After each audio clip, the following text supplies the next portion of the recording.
تمام حضرات درود شریف پڑھ لیں۔ الحمدللہ رب العالمین، اللہم صلی علی محمد وعلی آل محمد کما صلیت علی ابراہیم وعلی آل ابراہیم انک حمید مجید۔ الحمدللہ رب العالمین والصلاة والسلام علی سید المرسلین والعاقبۃ للمتقین والصلاة والسلام علی من لا نبی بعدہ وما بعد۔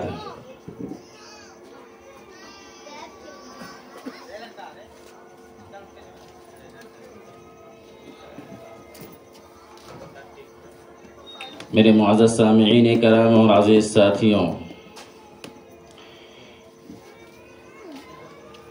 اللہ تبارک و تعالی نے اپنے پاک کلام میں فرمایا ہے کہ یا ایھا الناس اتقوا ربکم الذی خلقکم من نفس واحدہ وخلق منها زوجها وبث منهما رجالا كثيرا ونساء واتقوا الله الذي تساءلون به والأرحام ان اللہ کان علیکم رقیبا۔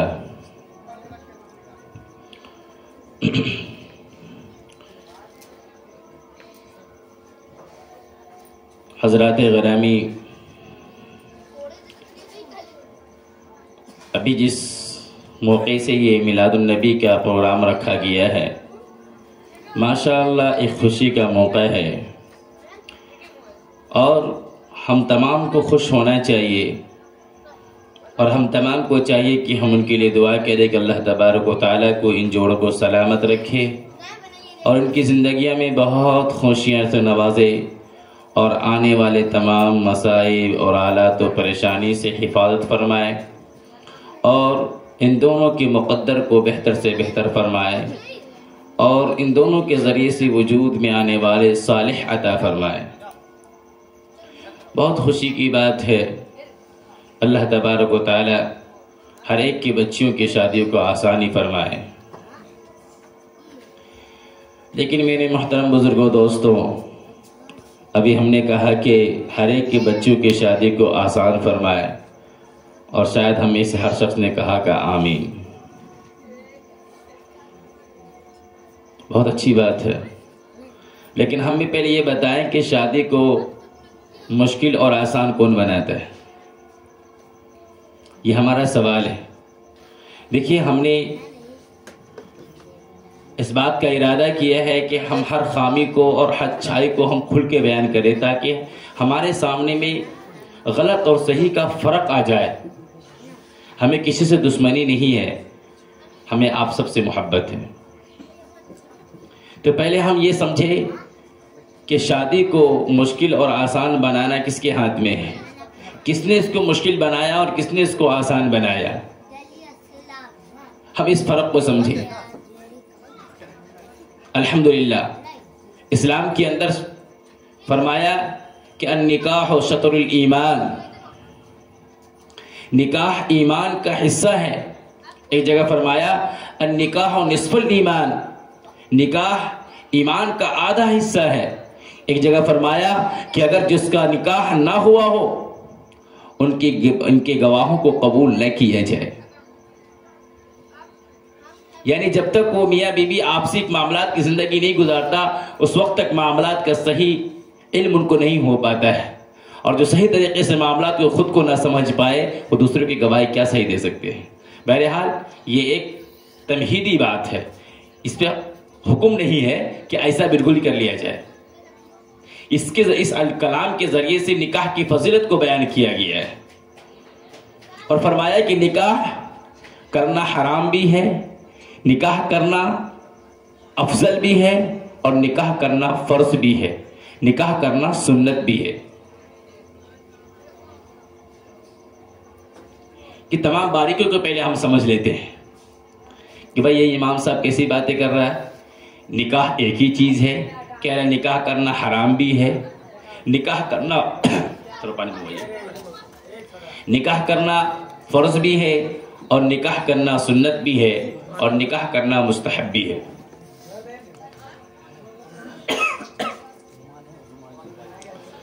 پہلے ہم اس باریکی کو سمجھتے ہیں۔ فرمایا کہ اللہ تبارک و تعالیٰ نے فرمایا کہ ہر اس شخص کے لیے نکاح کرنا فرض ہے جو اپنے آپ کو بلوغت کو پار کر جائے، جوانی کی دہلیز پہ اپنا قدم رکھ دے، عاقل ہو، بالغ ہو، ذی شعور ہو، مزاج کے اعتبار سے بھی ٹھیک ٹھاک ہو، مزاج کے اعتبار سے بھی ٹھیک ٹھاک ہو، اور ان کے پاس ذرائع ابلاغ بھی ہو، یعنی مالی حالات اتنا ہو کہ وہ اور اپنی میاں بیوی دونوں زندگی گزار سکتا ہو۔ اس کی میں تھوڑی تشریح کرنی پڑے گی مجھے اس کی۔ تو اس کے لیے شادی کرنا فرض ہے۔ اس کے لیے کیا ہے؟ شادی کرنا فرض ہے۔ اب وہ کمارا پن میں زندگی گزارے گا تو اس کے لیے جائز نہیں ہے کہ اس کمارا پن میں اپنی زندگی گزارے، جبکہ اس کا مزاج بھی ٹھیک ٹھاک ہے۔ اللہ تعالیٰ نے عقل و شعور بھی عطا فرمایا ہے، اور اللہ تعالیٰ نے انہیں اتنی استطاعت دی ہے کہ وہ اور اپنی بیوی کی زندگی کے استطاعت کو پوری کر سکتا ہو، ان کے نان و نفقہ کو پورا کر سکتا ہو۔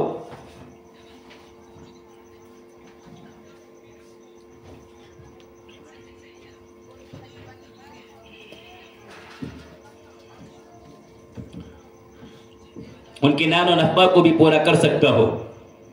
اب نان و نفقہ کو پورا کرنے میں یہ بھی آتا ہے، گرچہ ان کے پاس کوئی مال و دولت نہیں ہے لیکن ان کو صحت و تندرستی ہے، اتنا ہے کہ وہ کما سکتا ہے، تو اس شخص کے اوپر فرض ہے کہ وہ شادی کرے، اور کمارا پن کے ماحول میں وہ نہ رہے وہ۔ اور پھر اسی طریقے سے ایک شخص ہے، ان کے پاس بالکل استطاعت نہیں ہے، باقی عاقل ہے، بالغ ہے، ذی شعور ہے، مزاج کے اعتبار سے بھی ٹھیک ٹھاک ہے، قوت باہ بھی ہے، لیکن ان کی مالی حالات بالکل کمزور ہے کہ اپنی ہی زندگی گزارنا اس کے لیے مشکل ہے، تو ان کے لیے بھی شادی کرنا مستحب ہے۔ ان کے لیے بہتر ہے کہ وہ شادی کر لے، لیکن اگر آپ شادی نہیں کر رہا تو گنہگار نہیں ہے وہ۔ فرق کو سمجھے، اس فرق کو، کہ اگر وہ نکاح نہ کر رہا ہے تو اس پہ اتنی پکڑ نہیں ہے، لیکن اس کے لیے بھی بہتر ہے کہ وہ نکاح کر لے۔ آپ صلی اللہ علیہ وسلم نے فرمایا کہ نکاح کرو، اللہ تمہارے لیے برکتیں عطا فرمائے گا۔ ہو سکتا ہے آنے والی بیوی کی برکت سے اللہ تعالیٰ انہیں ذرائع اسباب دے دے، نان و نفقہ کے ضروریات کو پوری کرنے کی صلاحیت اللہ تعالیٰ ان کو دے دے، ان کے لیے اسباب بنا دے اللہ تعالیٰ۔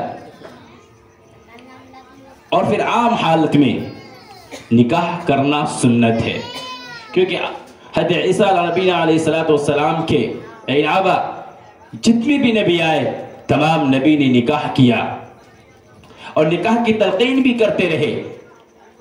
ہر ایک نے فرمایا، ہر نبی نے فرمایا کہ نکاح میں کثرت کرو اور نکاح کو آسان کرو۔ باقی صرف ایک حالت ایسی ہے جس حالت میں نکاح کرنا حرام ہے، وہ یہ کہ آپ کا مزاج اتنا زیادہ سخت اور اتنا زیادہ غصہ ور ہے، اتنا زیادہ سخت اور اتنا زیادہ غصہ ور ہے، آپ کے پاس ماشاءاللہ مال و دولت بھی ٹھیک ٹھاک ہے، آپ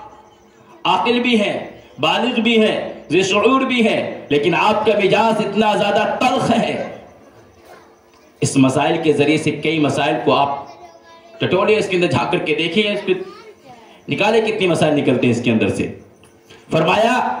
کہ اگر کوئی شخص کے پاس عاقل ہو، بالغ ہو، ذی شعور ہو، صاحب استطاعت ہو، یعنی اس کے پاس اتنی دولت ہے کہ آرام سے اپنی میاں بیوی کے ساتھ زندگی گزار سکتا ہے، اپنی بیوی کے اخراجات کو پورا صحیح طریقے سے کر سکتا ہے، لیکن مزاج کے اتنا زیادہ تلخ ہے، اس کی مزاج اتنا تلخ ہے کہ یقین ہے کہ اگر وہ کسی بھی لڑکی سے شادی کر لیتا ہے تو وہ لڑکی ان کے ظلم سے محفوظ نہیں ہو سکے گا، وہ لڑکی ان کے ظلم سے محفوظ نہیں رہ سکے گی. یعنی بات بات پہ غصہ آ جاتا ہے، اور اتنا زیادہ غصہ آتا ہے کہ مار پیٹ کے لیے آمادہ ہو جاتا ہے، کسی کی نہیں سنتا. وہ نہ جانے کب اس کا موڈ اچھی بری تمام چیزوں میں کب کس وقت اس کا موڈ بگڑ جائے اور کیا سے کیا کر دے وہ. دوسرا یہ کہ قوت باہ کمزور ہے، نہیں ہے اس کے پاس. ایسے حالت میں نکاح کرنا شریعت کی طرف سے حرام ہے. کیوں حرام ہے؟ کہ تمہارے مزاج کی وجہ سے ایک تمہارے صحبت میں آنے والی لڑکیوں کے اوپر ظلم ہوگا. سب سے پہلے تم اپنے مزاج کا علاج کراؤ، تو اپنے مزاج کو بدلو، ذہنیت کو بدلو، اپنی سوچ کو بدلو، اس کے بعد تم شادی کرو. لیکن آج کے دور میں بیوی آ گئی تو میری غلام آ گئی، یہ تصور کیا جاتا ہے.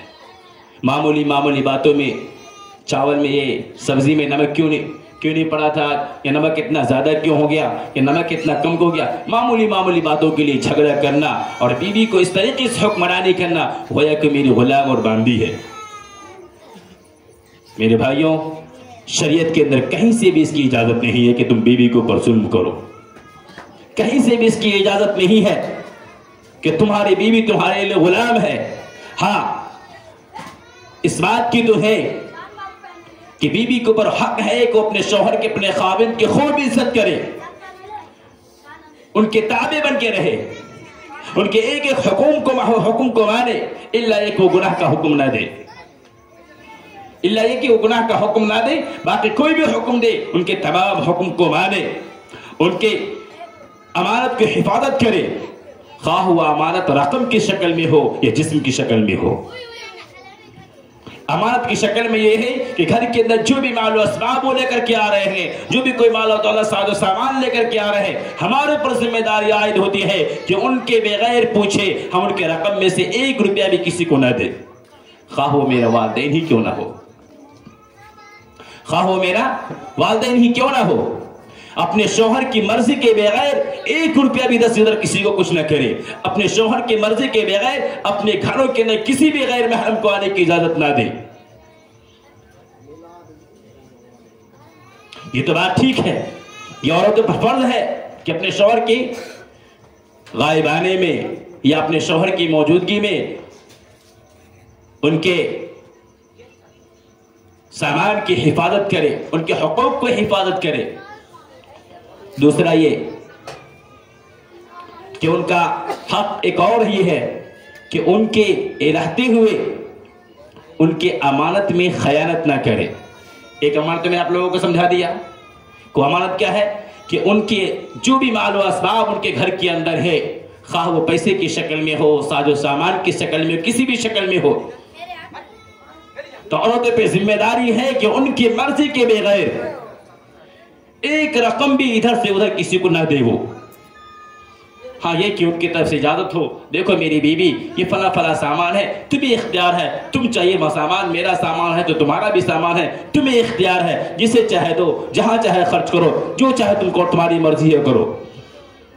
دوسری امانت یہ ہے کہ بیوی خود میں اپنے شوہر کی امانت ہے. بیوی خود میں اپنے شوہر کی امانت ہے. اب شوہر کو ہوتے ہوئے اگر وہ کسی اور غیر محرم یا کسی بھی غیر مرد کی طرف اپنی نگاہ کو دوڑاتی ہے، یا کسی غیر مرد کی طرف سے غلیظ نگاہ، آئلی نگاہ کے اوپر وہ جواب دیتی ہے ہائے ہائے، اس طریقے کے کچھ بھی ہو، یا ان کے ساتھ باتیں کرنا، کانٹیکٹ رکھنا، رشتہ رکھنا، یہ ان کے لیے حرام ہے. اسی لیے فرمایا گیا کہ شوہر کے رہتے ہوئے مراد شوہر کے نکاح میں ہوتے ہوئے، کسی مرد کے نکاح میں ہوتے ہوئے، خواہ وہ شوہر تمہارے گھر کے اندر ہو یا نہ ہو، ان کی مرضی کے بغیر، ان کی اجازت کے بغیر کسی مرد کو بھی گھروں میں بلانے کی اجازت نہیں ہے بیوی کے لیے، اس کے لیے حرام ہے۔ اور عام حالت میں خواہ شادی شدہ ہو یا غیر شادی شدہ ہو، ہر ایک کے لیے غیر مرد کے سامنے جانا، ان سے باتیں کرنا، ان سے ملنا جلنا، تمام طریقے کے حرکات و سکنات شریعت میں کھلم کھلا حرام ہے ہی ہے۔ لیکن یہ تمام چیزیں بیوی پہ لازم عائد ہوتی ہے ضرور، اس کے باوجود وہ آپ کی بیوی آپ کی غلام نہیں ہے، آپ کی بیوی آپ کی غلام نہیں ہے۔ آپ پر ذمہ داری عائد ہوتی ہے کہ آپ ان کے تمام ضروریات کو پوری کریں۔ آپ پر حق ہے کہ خواہ کھانے پینے سے ہو یا کسی بھی ضروریات سے ہو، وہ تمام ضروریات کو آپ ان کی پوری کریں۔ اور اگر آپ نے ان کے ضروریات کو پوری کی، خواہ وہ کسی بھی شکل میں ہو، کپڑے کی شکل میں ہو، علاج و معالجہ کی شکل میں ہو، تو آپ نے ان پر کوئی احسان نہیں کیا۔ اگر آپ اپنے بیویوں کو پر خرچ کرنے کے بعد اس پہ احسان جتلاتے ہیں کہ میں تمہارے لیے یہ کرتا ہوں، تمہارے لیے وہ کرتا ہوں، تمہارا باپ کرتا ہے کیا؟ کون کرتا ہے تمہارے لیے؟ میں کرتا ہوں۔ اور ان باتوں پہ آپ نے احسان جتلایا اور بات بات پہ آ کر کے اپنی بیویوں کے اوپر ہاتھ چلایا، یاد رکھیے آپ ظالموں میں شمار کیے جائیں گے۔ اس لیے میرے بھائیوں، کہا گیا کہ بیوی تمہاری غلام نہیں ہے، بیوی تمہاری لائف پارٹنر ہے، تمہاری ساتھی ہے، وہ تمہارے زندگی کو گزارنے میں سپورٹ کرتی ہے، وہ اپنے آپ کو تمہارے حوالے کر کے تمہارے لیے سکون کا ذریعہ بنی ہے، وہ تمہارے لیے گناہوں سے بچنے کا ذریعہ بنی ہے، وہ تمہارے نسلوں کو پروان چڑھانے کا ذریعہ بنی ہے، وہ تمہارے دنیا کے اندر شناخت پیدا کی ہے، وہ دنیا کے اندر تمہارا پہچان پیدا کیا، تمہارے مرنے کے بعد بھی تمہارے نام کو زندہ کرنے والے اسباب پیدا کیا انہوں نے۔ اس لیے اپنی بیوی کے اوپر بالکل بھی ظلم نہ کرو، ان کے ساتھ ویسا ہی سلوک کرو جیسا کہ تم ایک بہترین دوست کے ساتھ سلوک کرتے ہو، ان کے ساتھ ایسا ہی سلوک کرو جیسا کہ تم اپنے ایک بہترین دوست کے ساتھ سلوک کرتے ہو۔ ہاں ہاں ہاں ہاں، اس کا مطلب یہ نہیں کہ میری بیوی گھر کے اندر آ گئی اب اس کے علاوہ کوئی ہے ہی نہیں، میری بیوی گھر کے اندر آ گئی اس کے علاوہ آپ کوئی ہے ہی نہیں، نہیں نہیں نہیں، بیوی کا حقوق ضرور پورا کرنا ہے، کیونکہ ہم نے نکاح کے وقت میں ہی قبول کر لیا تھا کہ ہاں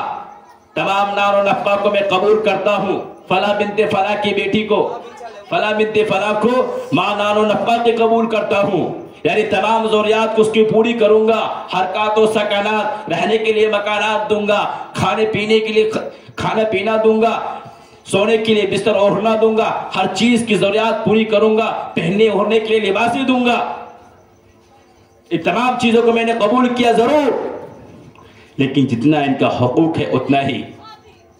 اب بیوی کے آنے کے بعد تمام کا حقوق ضائع نہیں ہو جاتا ہے، اب بیوی آ گئی تو باقی ماندہ جو بھی ہے سب کا حقوق ختم، اب میری بیوی ہی تو بیوی ہے۔ حسیناؤں کی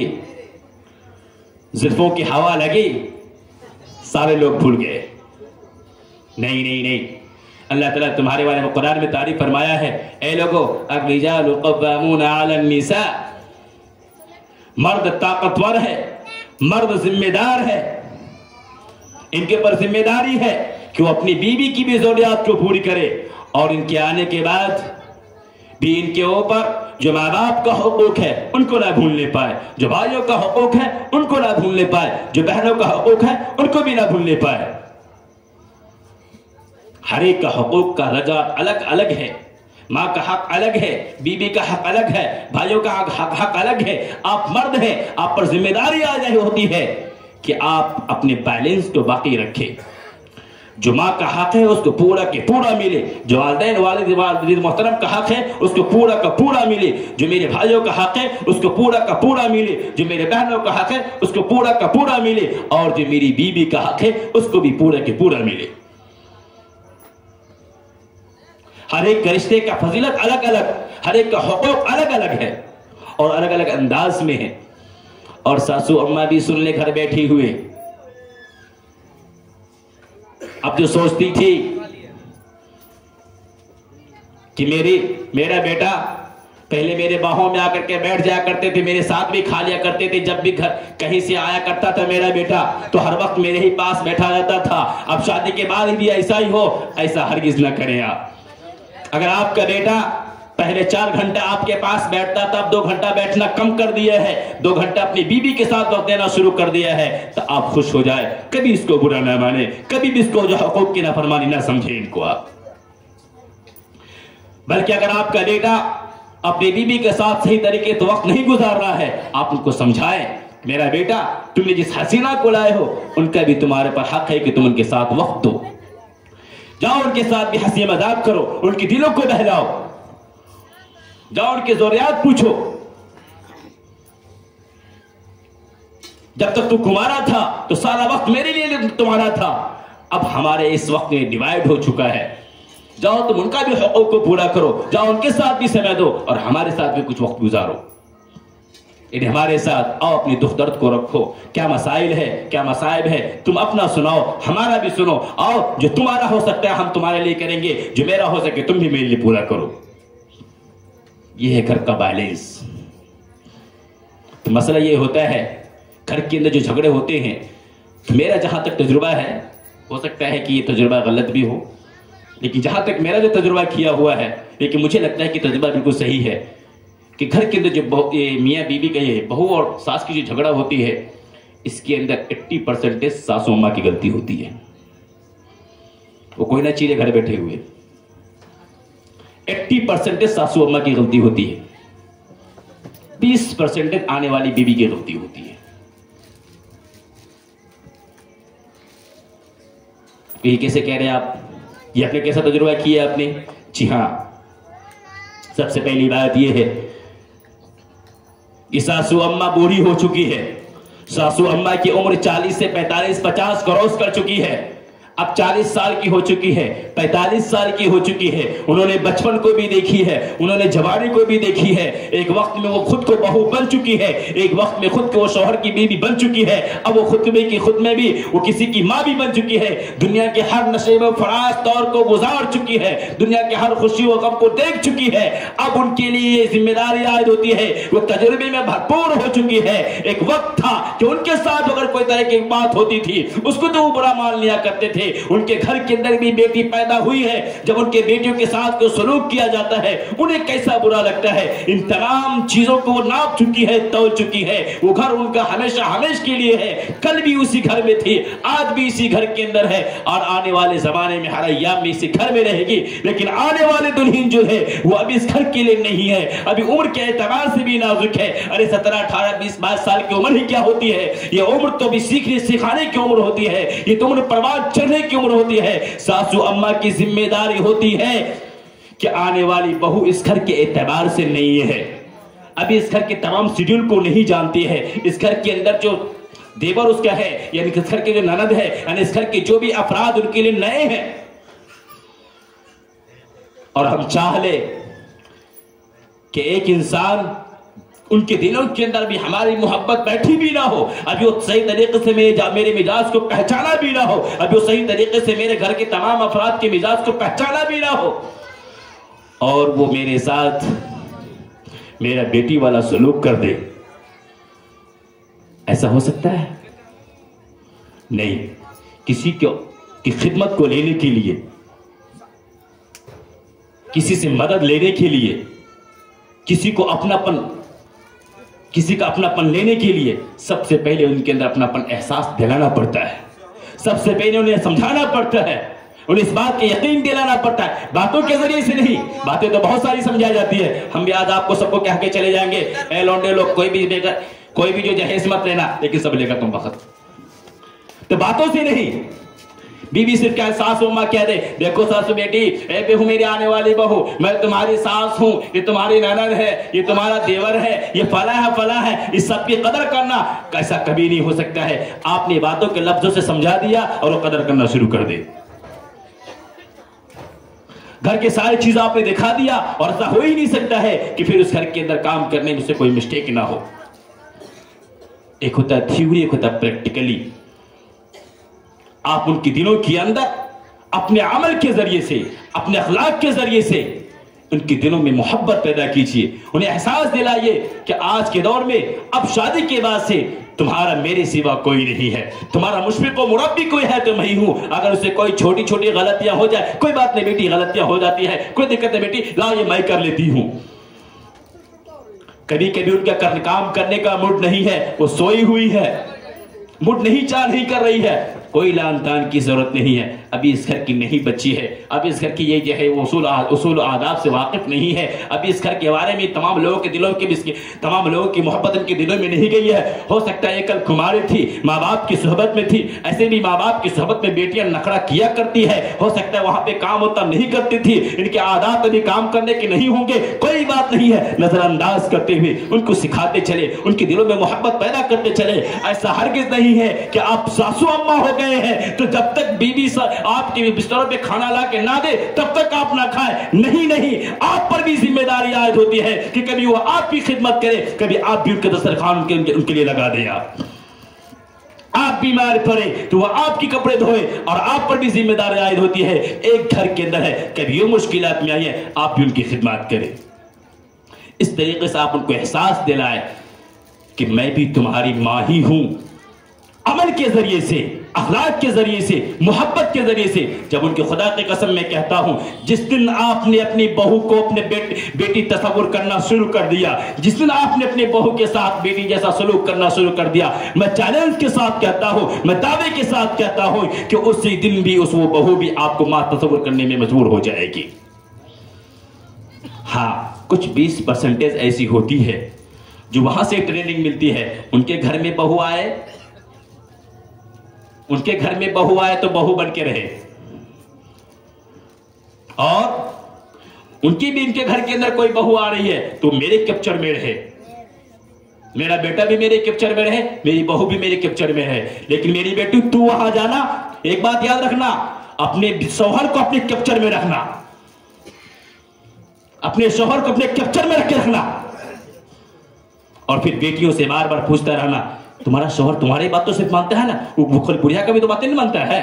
اچھا ان کو بھی سب کچھ رکھ دیتا ہے۔ اس چیز پہ غور رکھنا، اپنے شوہر کو کنٹرول میں رکھنا۔ تو اب بتائیے کہ مجرم کون ہوا؟ ایک طرف ماں اپنی بیٹی کو، وہ خود ان کے اندر کوئی بہو آ رہی ہے، وہ سوچ رہی ہے کہ میری بہو میرے مزاج کے مطابق چلے، میرا بیٹا میرے ہی اندر میں رہے، میری بیٹی بھی میرے اندر، میری بہو بھی میرے اندر کے اندر رہے۔ لیکن جب وہی بیٹی کہیں اور جا رہی ہے، ان کے مزاج کو کسی اور طریقے سے کنورٹ کیا جاتا ہے۔ تو پتہ یہ چلا، چاہے ادھر سے ہو کسی بھی طرف سے ہو، اگر ایک بچی غلط راہ کی طرف چلتی ہے، گھر کو توڑ پھوڑ کرانے کے چکر کی طرف چلتی ہے، تو کہیں نہ کہیں اس کے پیچھے ان بزرگوں کی غلطیاں ہوتی ہیں۔ اگر غیر تربیت یافتہ آ گئی ہے تو آپ پر ذمہ داری ہے نا، آپ تو عمر دراز ہے نا، آپ تو دنیا کے نشیب و فروش کو دیکھے ہوئے ہیں نا، آپ ان کی صحیح تربیت کریں۔ تربیت صرف تلخ کلامی سے نہیں ہوتی ہے، تربیت اخلاق و کردار سے ہوتی ہے، تربیت نظر انداز سے کی جاتی ہے۔ کبھی نظر انداز کیے، کبھی تھوڑا غرم بھی ہو گئے، کبھی سمجھائے، کبھی صحبت میں بٹھائے، کبھی گود میں بٹھائے، کبھی ان کے آنچلوں کو اپنے آنچل میں سمجھائے، کبھی آنکھیں بھی دکھائے، تب جا کر کے تربیت ہوتی ہے۔ موقع مزاج کو پہچانتے ہوئے بات کرے۔ دوسری بات، بہرحال میرا آج کا موضوع تو کچھ اور تھا، تو سب سے پہلی بات میں کہنا چاہتا ہوں کہ اپنے گھروں کو خوشحال بنانا چاہتے ہیں تو اپنے گھر کے اندر ہر فرد اپنے میں سے ہر ایک کے حقوق کو پہچاننے کی کوشش کرے اور ہر ایک کے حقوق کو ادا کرنے والا بنے۔ دوسرا یہ کہ شادی فرمایا گیا کہ حضرت عیسیٰ نبینا علیہ السلام کے علاوہ تمام نبیوں کی سنت ہے، فرمایا نکاح کو کثرت کرو، نکاح میں کثرت سے کرو اور اس کے اندر سہل پیدا کرو۔ اب سہل اور مشکل کس طریقے سے ہوتا ہے؟ شادی میں سب سے مشکل کام کون سا ہوتا ہے عرفان صاحب؟ شادی کا سب سے مشکل کام یہ ہوتا ہے کہ ان کے اندر پیسے مال بہت زیادہ خرچہ ہوتے ہیں۔ کیا ہوتا ہے؟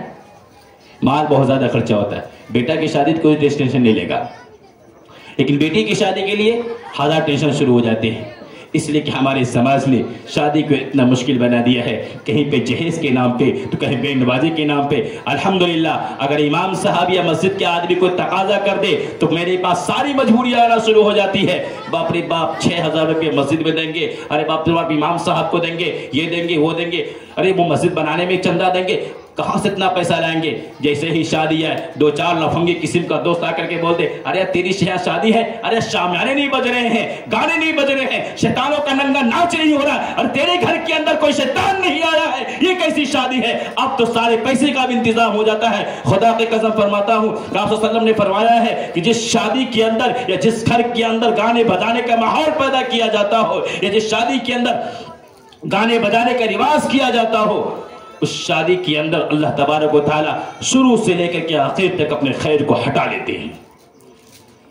اور اس شادی کے اندر بجائے رحمت کے جب تک وہ شادی کا تقریب چلتا رہتا ہے اس شادی کے اندر شریک ہونے والے بھی اسی گناہ میں شریک ہوتے ہیں۔ حرام ہے ان تمام لوگوں کے لیے کہ جس کی شادی کے اندر بینڈ باجے اور گانے بجانے کا رواج کیا جائے۔ تو فرمایا گیا کہ اے دوسرے تمام مسلمانوں، تم ایسی تقاریب میں ایسی شادی میں بالکل بھی شریک نہ ہونا، اس لیے کہ آپ صلی اللہ علیہ وسلم نے فرمایا، ایک روایت میں آتا ہے کہ ایک شادی کا وقت تھا اور شادی کے اندر شامیانے بالکل بجائے جا رہے تھے، موسیقیاں بج رہی تھی، یعنی گانے بجانے کا رواج عام ہو رہا تھا۔ بار بار سرزمین کہہ رہی تھی یا اللہ یہ نوجوان حضرات، یا اللہ یہ شادی والے لوگ اس سرزمین کو ننگا کر رہے ہیں، یا اللہ اس سرزمین کو مجھ کو گندا کر رہے ہیں، میرے پشتوں کے اوپر گندے گندے گانے بجائے جا رہے ہیں، یا اللہ تو ہمیں اجازت دے کہ میں پھٹ جاؤں اور تمام کو اپنے اندر سنبھالوں۔ اللہ نے حکم دے، بار بار زمین اللہ سے فریاد کرتے رہے۔ ایک وقت آیا اللہ نے کہ فریاد کو سنا اور فرمایا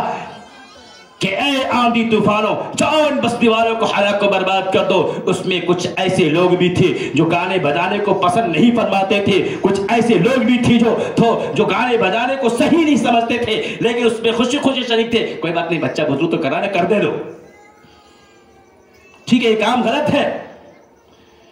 فرشتوں نے فرمایا اللہ اس کے اندر کچھ ایسے لوگ بھی ہیں جو اس گانے بجانے کو بالکل بھی پسند نہیں فرماتے ہیں، اور بیچارے دلہن وہ مجبور ہے، وہ کیا کر سکتی ہے؟ فرمایا سب سے پہلے اس دولہے اور دلہن کو تباہ برباد کر دو، سب سے پہلے اس دولہے دلہن کو پیدا برباد کر دو، اور جو لوگ اس کو ناپسند کرتے ہیں اور انہوں نے اس کو منع نہیں کیا، ان کے ہاتھوں کو نہیں پکڑا، ان کے جبڑوں کو نہیں پکڑا، ان تمام کو ان کے ساتھ تباہ برباد کر دو۔ اور فرمایا کہ کل قیامت کے دن ان موسیقی والوں کو جب اٹھایا جائے گا ایسے ہی حالت میں اٹھایا جائے گا کہ کل قیامت کے دن جب یہ اٹھے گا تو گانا بجاتے ہوئے ساتھ ساتھ اٹھیں گے، پھر اللہ تعالیٰ فرمائے گا اب ان کی حساب کتاب کی کوئی ضرورت نہیں ہے، اسی انداز میں اس کو جہنم میں پھینک دو، اب اسے کوئی سنوائی نہیں۔ یہ نہیں دیکھا جائے گا کتنا نہیں کیا تھا، یہ نماز بھی پڑھتا تھا، روزہ بھی رکھتا، نہیں کچھ نہیں، اب ان کو بغیر حساب و کتاب کے جہنم میں پھینک دو۔ ایک طرف ماشاءاللہ میلاد کرا کر کے مولانا صاحب سے تقریر بھی کروا رہے ہیں، عبدالرشید صاحب جیسے قاری صاحب سے تلاوت کلام بھی کروا رہے ہیں، اور ہمارے موجود صاحب جیسے سریلی آواز والے شاعر سے نعتیں بھی کروا رہے ہیں، تاکہ رحمتوں کا نزول ہوتا رہے اور دعائیں ہوتا رہے، اور ایک طرف گانے اور شامیانے کا انتظام بھی کیا جا رہا ہے۔ اے میرے بھائیوں بتائیے آپ بھی کہ زہر اور میٹھا ایک جگہ جمع ہو سکتا ہے کیا؟ نیکی اور برائی ایک ساتھ جمع ہو سکتا ہے؟ چراغ اور اندھیرا ایک جگہ رہ سکتا ہے؟ نہیں، چراغ جلے گا اندھیرا آٹومیٹک ختم ہو ہی جائے گا۔ آگ اور پانی ایک جگہ نہیں رہ سکتا ہے۔ اسی طریقے سے آپ چاہے کہ ہم شامیانے بھی بجائے، ماشاءاللہ بھوجپوری قسم کا جو گندے قسم کا گانا ہوتا ہے، ہم خود بھی اپنے آپ کے گانے کو اپنے ذہنوں کو خراب کرے، اپنے کانوں کو خراب کرے، اپنے بہن بیٹیوں کے کانوں کو خراب کرے، اور پورے سماج کے بھی کانوں کو خراب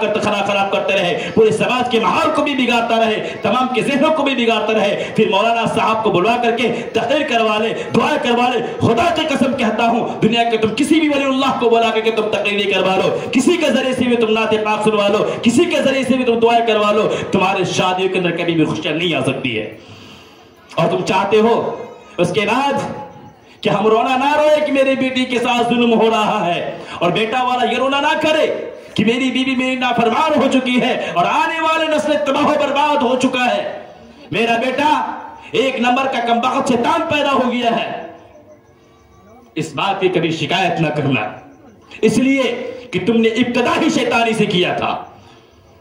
تم نے کبھی اس بات کو نہیں سوچا تھا کہ میری شادی کے اندر اللہ کی رحمتوں کا نزول ہو، میری شادی کے اندر فرشتوں کا ہجوم ہو، بلکہ تمہارا تصور یہ تھا کہ میری شادی کے اندر شیطانوں کا ننگا ناچ ہو، جو تم نے کر دکھایا تھا۔